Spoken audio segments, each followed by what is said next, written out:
Selanjutnya, saya akan menjelaskan tentang kelas. Kelas merupakan model yang berisi kumpulan atribut dan metode dalam satu unit untuk satu tujuan tertentu.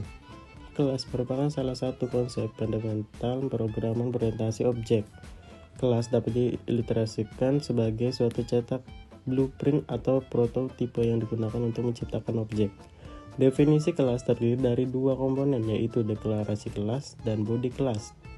Deklarasi kelas adalah barisan pertama di suatu kelas dan minimal deklarasikan nama kelas. Sementara itu, body dideklarasikan setelah nama kelas dan berada di antara kurung kurawal. Metode dalam sebuah kelas dapat berubah atribut yang dimiliki oleh kelas tersebut.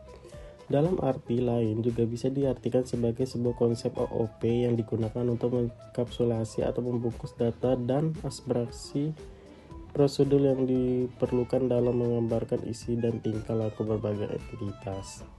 Jadi, bisa kita analogikan kelas itu seperti sebuah rumah, yang dimana di dalam rumah tersebut terdapat manusia, lemari, TV, kulkas, kasur, dan sebagainya.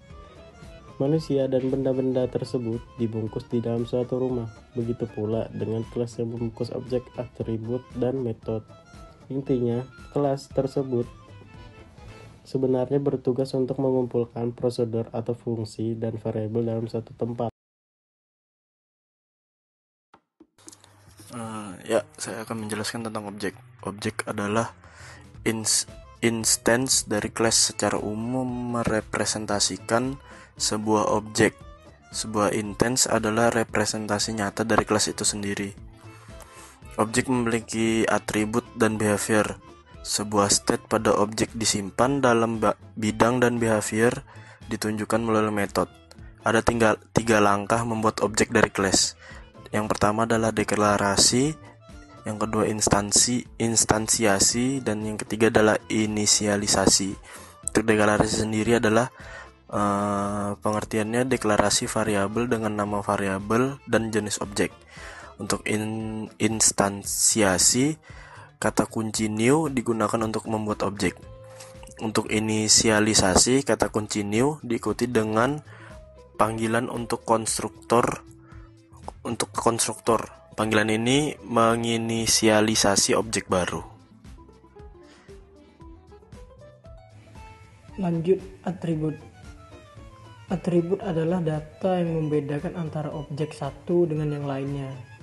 Contohnya objek manusia yang memiliki atribut tinggi, umur, dan berat. Terus misalnya objek mobil memiliki atribut merek, warna, dan harga. Dalam kelas atribut sering disebut dengan variabel. Atribut dibagi menjadi dua, yaitu instance variabel dan kelas variabel. Mereka berdua adalah anggota variabel, artinya keduanya terkait dengan suatu kelas. Sekarang tentu saja ada perbedaan di antara keduanya. Variabel instance. Variabel-variabel ini memiliki turunan dari sebuah kelas. Dengan demikian, sebuah objek dan setiap instance dari kelas itu memiliki salinan variabel itu sendiri. Perubahan yang dilakukan pada variabel tidak mencerminkan dalam contoh lain dari kelas itu. Terus, variabel kelas. Variabel kelas juga dikenal sebagai variabel anggota statis dan hanya ada satu salinan dari variabel yang dibagi dengan semua instance dari kelas itu. Jika perubahan dilakukan ke variabel itu, semua instance lainnya akan melihat efek